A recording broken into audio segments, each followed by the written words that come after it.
Lemonada. I'm Gretchen Rubin, and this is A Little Happier. For years, I've been collecting my secrets of adulthood, the lessons I've learned with time and experience, usually the hard way, about how to navigate the perplexities of adult life. I often repeat these secrets to myself because I remind myself of the same principles over and over.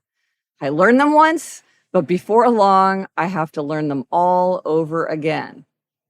Working is one of the most dangerous forms of procrastination. What we do every day matters more than what we do once in a while.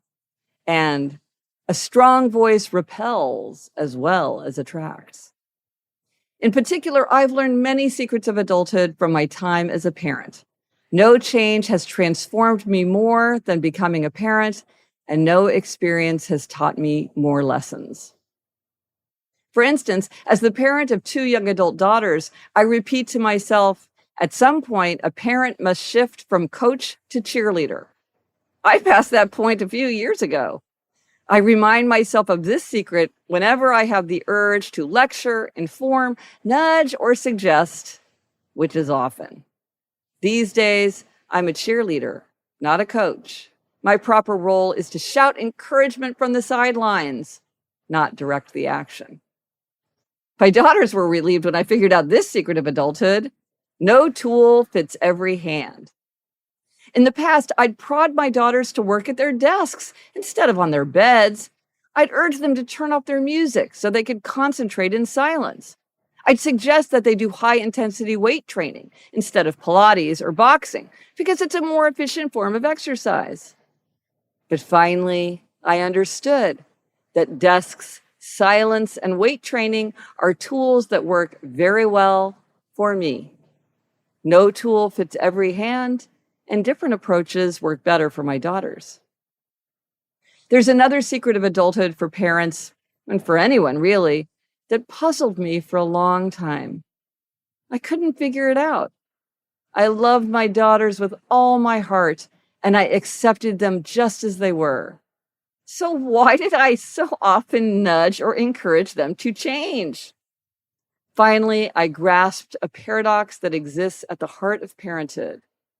Love is unconditional, and love is demanding. I can say to my daughters, "You're the best," and I can also say, "You can do better." Both sides of the paradox are true expressions of my boundless love for my daughters.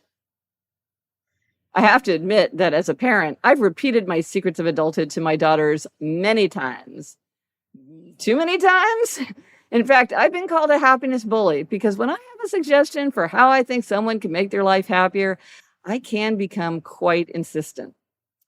So I have to admit that I've often repeated these life lessons to my daughters. Secrets such as, nothing is more exhausting than the task that's never started, or what can be done at any time is often done at no time.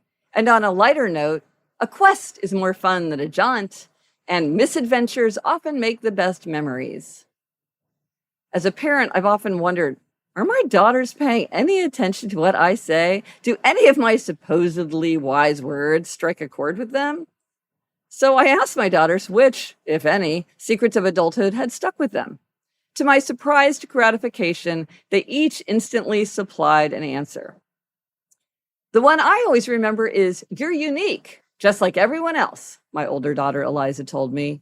It reminds me that I'm my own special person, and at the same time, we're all very much the same.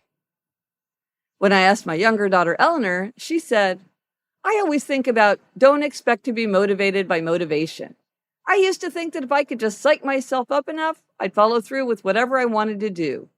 But it doesn't work that way. Motivation isn't enough. I have to put something on my calendar if I really want to get something done." Graduation is a traditional time for students to contemplate their pasts and their futures, and this season also provides parents with a reminder to stop and reflect. What have we learned? Where are we going?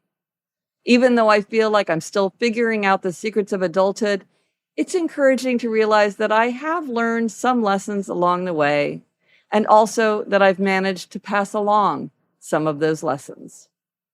A version of this story appeared in AARP Members Edition. I'm Gretchen Rubin, and I hope this makes your week a little happier. From the Onward Project.